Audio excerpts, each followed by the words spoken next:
সত্যায়তন মহামন্দিরের পূর্বতন আচার্যদেব মৌনীশ নারায়ণ চট্টোপাধ্যায় প্রণীত সত্যায়তনের ইতিবৃত্ত ধারাবাহিকভাবে শুনছেন। আগের দিন আমরা শুনেছি চতুর্থ পরিচ্ছেদের প্রথম পর্ব। আজ শুনব চতুর্থ পরিচ্ছেদের দ্বিতীয় পর্ব, যেখানে রয়েছে মূলত পুরীর মহিলা কুটির শিল্প শিক্ষাশ্রমের কথা। শ্রীমৎ সপ্তর্ষি পুরীর কাজে আত্মনিয়োগ করার ফলে সত্যায়তন মহামন্দিরে একটা ঢিলেঢালা ভাব হওয়ার উপক্রম হল এবং গুরুকন্যা উমার চেষ্টায় মোটামুটিভাবে আশ্রম চলতে থাকে।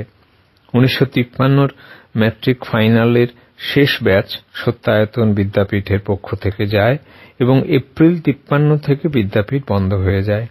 সে সময় আশ্রমের সব ঘরই ছিল খড়ের ছাওয়া। শ্রীমৎ সপ্তর্ষি পুরী থাকাকালীন 1952 সাল নাগাদ প্রাক বর্ষার বিকেলের দিকে এক প্রবল বর্ষণ এবং ঝড়ে স্টেজ ঘরটি হুড়মুড় করে ভেঙে পড়ে। ওই ভাঙা স্টেজের উপর চট দিয়ে শ্রীমৎ সপ্তর্ষি 2 বছর উৎসব করেছিলেন। তারপর একে বিদ্যাপীঠের ঘরগুলি খড়ের চাউনির অভাবে ক্রমে ক্রমে ভেঙে পড়ে। আমি যখন ক্লাস 11-এর ছাত্র, তখনও আশ্রমে উত্তর দিকে মহুয়া গাছের লাগোয়া 4খানি ঘর ছিল। ধীরে ধীরে ছাওয়ার অভাবে ওগুলি এবং উত্তর পূর্বের বিদ্যাপীঠের 5খানা ঘরও ভেঙে যায়, যেটাতে আমি চতুর্থ শ্রেণীতে পড়ার সময় থেকে প্রাইমারি স্কুলটি চলত। সত্যায়তন অফিস এবং তৎসংলগ্ন প্রাইমারি বিদ্যাপীঠের ঘরগুলিও 1957-58 সাল নাগাদ ভেঙে পড়ে। পুরীতে থাকাকালীন ওনার কর্মের ব্যস্ততা অত্যন্ত বেড়ে যায়। শরীর তো খারাপ ছিলই এবং ক্রমেই উনি আরও অসুস্থ হতে থাকেন। কিন্তু এত ব্যস্ততার মাঝেও সত্যায়তনের কথা ওনার অন্তরে সবসময় জাগরুক ছিল। শ্রীমৎ সপ্তর্ষির দেহত্যাগের আগের বছর 1954 মার্চ উনি আশ্রমের জমিতে একটি পুকুর করার সিদ্ধান্ত গ্রহণ করেন এবং প্রশাসনের সঙ্গে যোগাযোগ করে রিলিফের টাকায় পুকুরটি খনন করা হয়। তখন ডিএম ছিলেন শ্রীযুক্ত M.A.T. আয়েঙ্গার। শ্রীমৎ সপ্তর্ষির সঙ্গে ওনার শ্রদ্ধার সম্পর্ক ছিল। 1954 মার্চের উৎসব সম্পূর্ণ করে পুরী ফিরে গিয়ে আবার অসুস্থ হয়ে পড়েন এবং 1361 সনের নববর্ষের গুরুকন্যাকে যে চিঠি দেন তা অন্য লোকের দ্বারা লেখানো।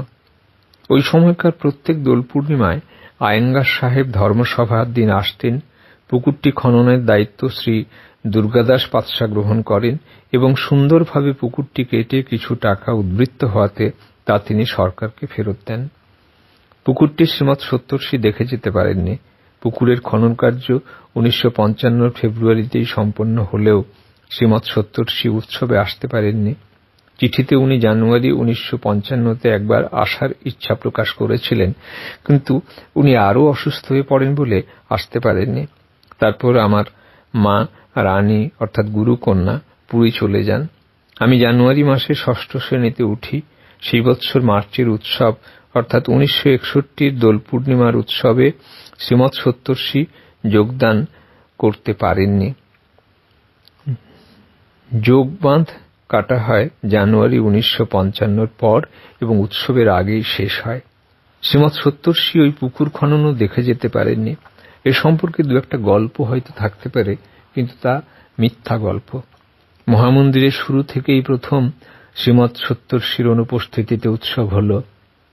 সকল সত্যাশ্রয়ী মুহ্যমান, উৎসাহ উদ্দীপনা স্তিমিত, সকলেই চিন্তান্বিত এবার কি হয়। পুরীতে মহিলা কুটিরের ব্যবস্থাপনা শুরু হওয়ার সময় আমার মা আমাকে ও দাদাকে নিয়ে মহিলা কুটির যান। ওখানে দাদা পুরীর অ্যাংলো বেঙ্গলি স্কুলে ভর্তি হয়। আমারও পড়ার ব্যবস্থার জন্য যোগদা আশ্রমের স্কুলে মা নিয়ে যান, কিন্তু আমার ওই স্কুল ভালো লাগেনি। সুতরাং শ্রীমৎ সপ্তর্ষিও মাকে ওখানে ভর্তি করতে নিষেধ করেন। পরে আমরা মহামন্দিরে ফিরে এখানের প্রাইমারি স্কুলে ভর্তি হই এবং দাদা সত্যায়তন বিদ্যাপীঠে ভর্তি হয়। সত্যায়তন বিদ্যাপীঠ উঠে গেলে দাদা ও সুনীলদা অন্য সকলে মধুবন গোয়েঙ্কা স্কুলে ভর্তি হয়। 1954 দোল পূর্ণিমায় উৎসবে শ্রীমৎ সপ্তর্ষি মহিলা কুটিরের মেয়েদের নিয়ে এসেছিলেন। যথাযথ সমারোহে উৎসব সম্পন্ন হয়েছিল, কিন্তু তারপরে ক্রমে ক্রমে তিনি অসুস্থ হয়ে পড়েন। 1954 দুর্গাপূজার পর মা একাই পুরী যান ওনাকে দেখাশোনার জন্য।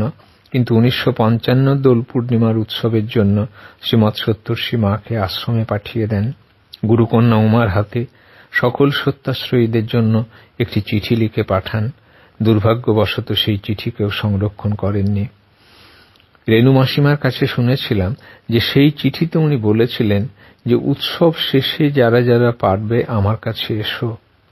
সে বছর উৎসব শেষ হল এবং শ্রীযুক্তা রেণু সান্যাল, শ্রীযুক্ত দুর্গা দেবী চন্দ্র এবং রেণু মাসিমার মেয়ে মীরা বাগচি মহামন্দির থেকে পুরী গেলেন।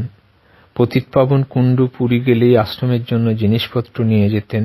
উনি রেণু মাসিমাকে বললেন, দিদি আপনারা যান, আমি কলকাতা থেকে কিছু জিনিসপত্র কিনে 5-7 দিন পরে পুরী যাব। কিরকম ভাগ্যের পরিহাস! শ্রীমৎ সত্তর্ষির পরে যিনি সত্যায়তনের আচার্যের দায়িত্ব নেবেন তিনি রয়ে গেলেন দূরে। রেণু মাসিমারা পুরী পৌঁছলেন। শ্রীমৎ সত্তর্ষি শয্যাশায়ী। আশ্রমে মেয়েরা পূর্ণামা ও কালু মাসি, যিনি সরজু দেবী নামে পরিচিত, ওনার সেবায় রতা। শ্রীমৎ সত্তর্ষির কাছে সবসময় একটি মেয়ে থাকত। রাত্রে পূর্ণামা থাকতেন এবং রেণু মাসিমারা তো ছিলেনই।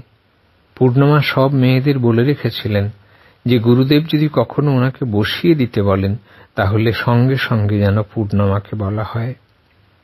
তারপর এলো শেষের সেই দিনটি। এখনো ওই কথা ভাবলে চোখ বাষ্পপূর্ণ হয়। 14ই চৈত্র 1361, শুক্লা পঞ্চমী, যথারীতি সূর্যোদয়ের সঙ্গে দিন শুরু। কিন্তু সত্যাশ্রয়ীদের জন্য যে অন্ধকার অপেক্ষা করে আছে। শ্রীমৎ সত্তর্ষি বলেছিলেন যে তোমরা যতই আগলে রাখো না, আমি যখন যাব তখন তোমরা কেউই সামনে থাকবে না। সেদিন অপু নামে একটি মেয়ে শ্রীমৎ সত্তর্ষির কাছে আছে। হঠাৎ ঠিক 12টার সময় শ্রীমৎ সত্তর্ষি অপুকে বললেন, আমাকে একটু বসিয়ে দাও। অপু তার কথা অমান্য করে পূর্ণামাকে ডাকতে ছুটল। কিন্তু পূর্ণামা ও অপু কয়েক মিনিটের ব্যবধানে এসে দেখল যে শ্রীমৎ সত্তর্ষি তাঁর পাশবালিশটা টেনে পিছনে দিয়ে আলসোয়া অবস্থায় রয়েছেন এবং মুখ বন্ধ, শরীরে প্রাণের চিহ্ন নেই, শ্বাস প্রশ্বাস বন্ধ। উনি সঙ্গে সঙ্গে সকলকে খবর দিলেন। শ্রীমৎ সত্তর্ষিকে সিভিল সার্জন দেখতেন, তার কাছে লোক গেল। পুরীর জেলা শাসক মণিগুহকে খবর দেওয়া হল এবং অন্যান্য যারা ছিলেন সকলকে খবর দেওয়া হল। শ্রীমৎ সত্তর্ষির দেহত্যাগের সেই ক্ষণটিতে তার কাছে কেউ ছিল না। ডাক্তার এলেন, পরীক্ষা করে ডেথ সার্টিফিকেট লিখে দিলেন। ওনার কথা মতো দেহ মহামন্দিরে নিয়ে যাওয়ার তোড়জোড় শুরু হল। শ্রীমৎ সত্যার্থী পতিতপাবনের মতোই এবার যিনি মহিলা কুটিরের দায়িত্ব নেবেন সেই সুশীল সেন সেদিন কলকাতা গেছেন রেডিও স্টেশনে গান করার জন্য। ঠিক হল পুরী এক্সপ্রেসে মরদেহ পাঠানো হবে। আশ্রমের প্রচুর খরচ, সুতরাং টানাটানি লেগেই থাকত।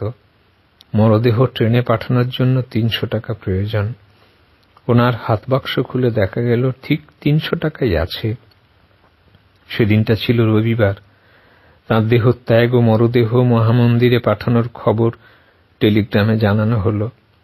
সেদিন বিকেলে শ্রীমৎ সত্তর্ষির মরদেহ তোলা হল পুরী এক্সপ্রেসের একটি আলাদা ব্রেক ভ্যানে।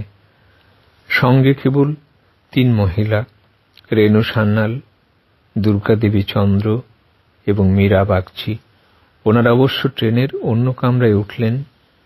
চিরতরের জন্য শ্রীমৎ সত্তর্ষি শ্রীক্ষেত্র ছেড়ে সত্যায়তন মহামন্দিরের উদ্দেশ্যে চললেন।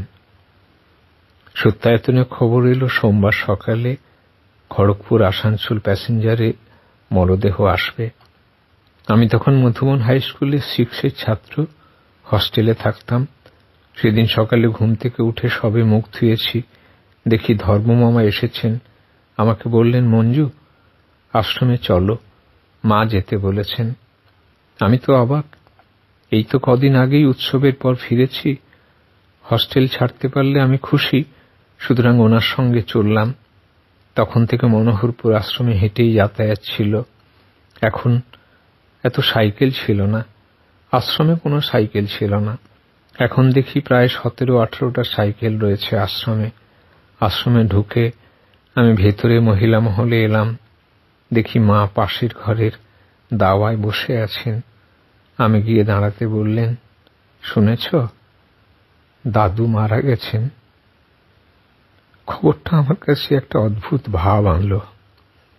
কেমন যেন হঠাৎ একটা শূন্যতা। কাঁদিনি, স্তব্ধ হয়ে গেছিলাম। আবার 9টা নাগাদ খবর এলো যে মরদেহ গোমো প্যাসেঞ্জারে বিকেলে আসবে। এই জায়গাটা পড়তে গিয়ে